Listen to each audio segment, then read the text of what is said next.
Now in this video, let's see that how do we log out a user, and it is super simple to do. So what you need to do, you need to send the refresh token in the body, that is inside the request body, inside this delete request that we are making to log out. So here the header type would be again, content type would be application JSON because we are sending a JSON request body, and here it would only contain refresh token. So let me provide in the refresh token here. So refresh token like this, and here we need to provide in the refresh token that we want to delete. So before doing all this, let me go to our JWT helper here, and here let me change this expiry time to be 1 year as it was before, like this. And now let's go here, and here let's generate firstly a pair of new access and refresh token. So let me log in here. So we have this refresh token here like this, and let me copy it and let me paste it here because we want to send it inside the request body here to the logout route. So let me close it. So now let's go to our logout route here. So let's go to our logout route, and let me remove this statement from here. So firstly, what I want to do, I want to extract this refresh token from the request body, and we'll be doing that inside the try catch block like this. And here inside the catch, we can simply call next with the error message here or the error object here.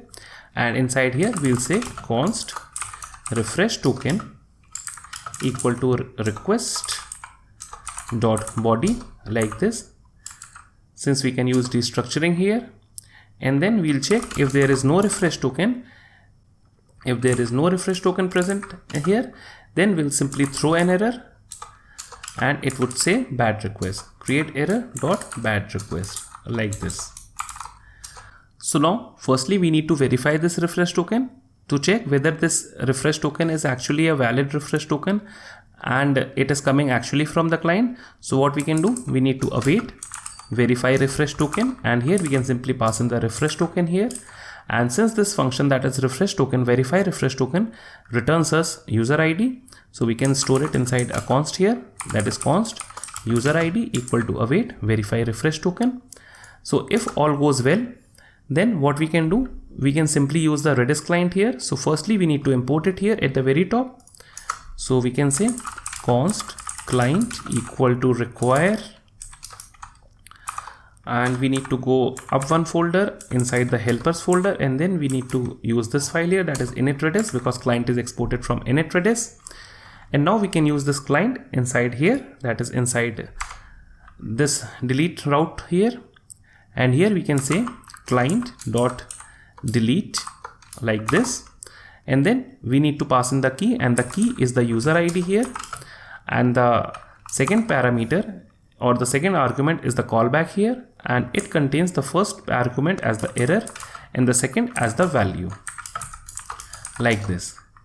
So if there is an error, so what we can do, if error, we can simply console log the error. So console.log error.message like this, and here we can simply respond back that internal server error happened and we cannot log out the client or the user. So we can say throw error, throw create error, and here which error we want to say, we want to say internal server error like this. And in case there is no error, then we are getting back a value, which means either the key has been deleted or the key doesn't existed, that is this key value pair doesn't existed. And in any of the cases, we are sure that the user has been logged out.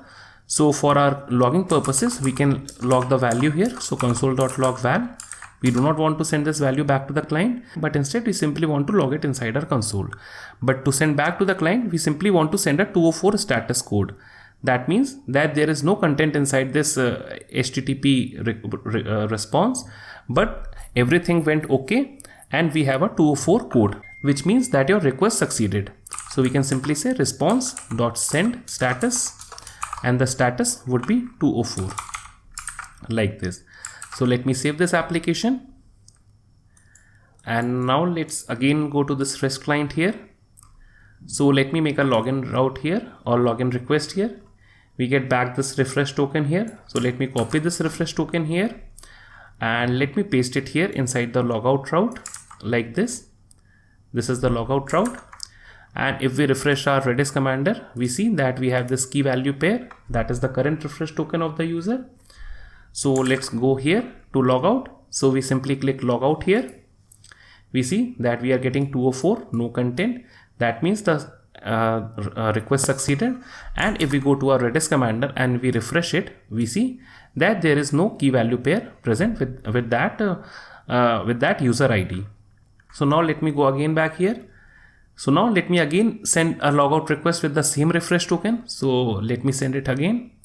So this time we are getting this message back here, that is unauthorized, because this refresh token was not verified, because this refresh token never existed inside our Redis database. Therefore, we are getting this unauthorized response here. And now this is what you need to do server side to log out a user, and on the client side what you need to do.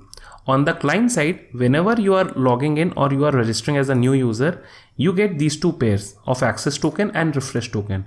What you need to do there, you need to delete both these tokens from the client side as soon as he makes a logout request, so that these access token and refresh tokens have been destroyed. So guys, that's all about this video, and that brings to the end of the series, and I hope that you like this series. So if you have loved this series, like, subscribe and share, and stay home and stay safe.